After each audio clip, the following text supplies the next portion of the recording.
Aujourd'hui, nous allons voir une leçon qui s'intitule « Je sais suivre un protocole donné par le professeur pour écrire un texte ». Ce qui revient à dire que je sais utiliser les outils mis à disposition. Donc en 1, tout d'abord, je lis le protocole. Le protocole, en fait, ce sont les consignes. Donc le protocole qui est donné par le professeur. En 2, je prends note des points attendus pour la construction de mon texte et je suis les étapes demandées. J'ai mis ici des consignes que l'on peut trouver par exemple en classe de CM1 ou en CM2. Écris 5 phrases à la manière de Mark Twain. Le rôle d'un ami, c'est de... Et là, en fait, c'est à toi de trouver 5 phrases qui donnent un peu le rôle de l'amitié. Tu viens de gagner un Oscar, fais un discours de remerciement. Eh bien, on pourra, par exemple, te donner comme consigne supplémentaire de remercier ta famille, de remercier les gens du métier et de faire attention à la formule d'entrée et à la formule de congé. Comme comment tu vas dire bonjour, en tout cas comment tu vas commencer le discours et comment tu vas le terminer. En 3, j'écris mon texte en utilisant les outils qui vont m'aider. Effectivement, utiliser un dictionnaire, c'est toujours une bonne chose pour le vocabulaire. Si tu as un doute ou si tu essayes de trouver un synonyme, par exemple, si tu te rends compte qu'il y a beaucoup de répétitions. Utiliser un Becherel. Un Becherel est un ouvrage qui, à l'intérieur, tu vas trouver les conjugaisons de la plupart des verbes, en tout cas, ou en tout cas des verbes types, à tous les temps. Donc ça, c'est vraiment, vraiment intéressant.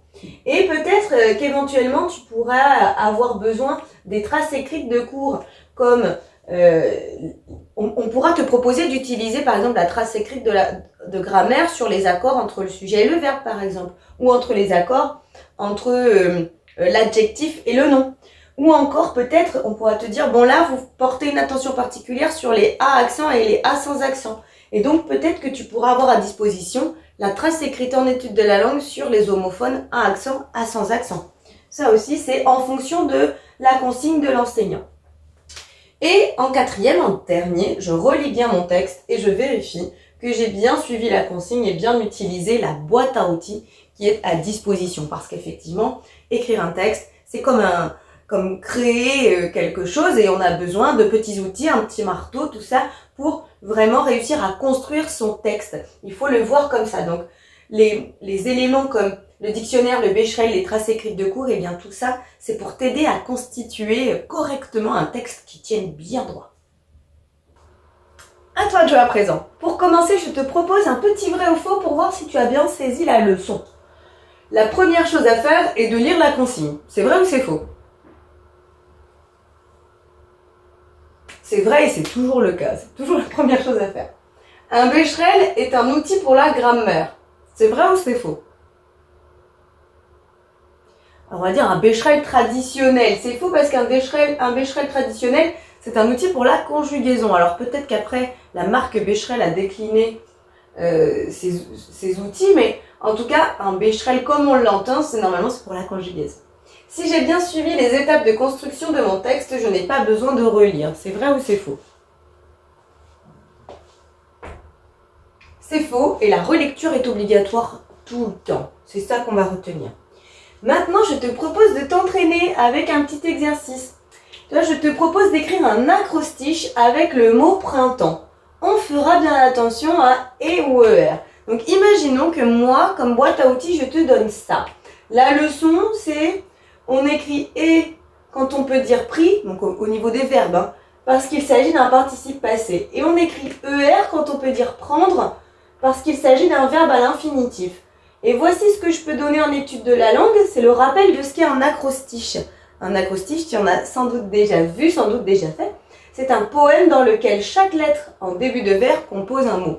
Et moi, je te propose mon petit acrostiche ici pour printemps. Tu vois bien que le mot printemps est écrit ici et que, en fait, chaque lettre qui débute le vers, eh bien, correspond ici au mot printemps. On est parti? Allez. Prêt pour aller en balade, respirer en forêt. Impossible de ne pas être excité, nul besoin d'attendre l'été. Toute la période hivernale était si longue. Mouillé presque tout le temps, sec on sera au printemps. Et donc j'ai bien fait attention, comme tu peux le constater, à bien mettre ER ici, prêt pour prendre en balade plutôt que pris, prêt pour pris, non. Respirer en forêt, prendre en forêt, oui, on pourrait dire ça plutôt que pris en forêt. Impossible de ne pas être excité, impossible de ne pas être pris. Mouiller presque tout le temps, pris presque tout le temps, donc c'est là où ça fonctionne. Donc pour les verbes, là, on fait bien attention entre les ER et les E accent. Donc, si tu veux t'entraîner à la maison, eh bien tu n'hésites pas, c'est toujours rigolo d'écrire un acrostiche. J'espère que c'est quand même plus clair maintenant. Allez, à bientôt. Maintenant que tu as tout compris, entraîne-toi en faisant les exercices ci-dessous.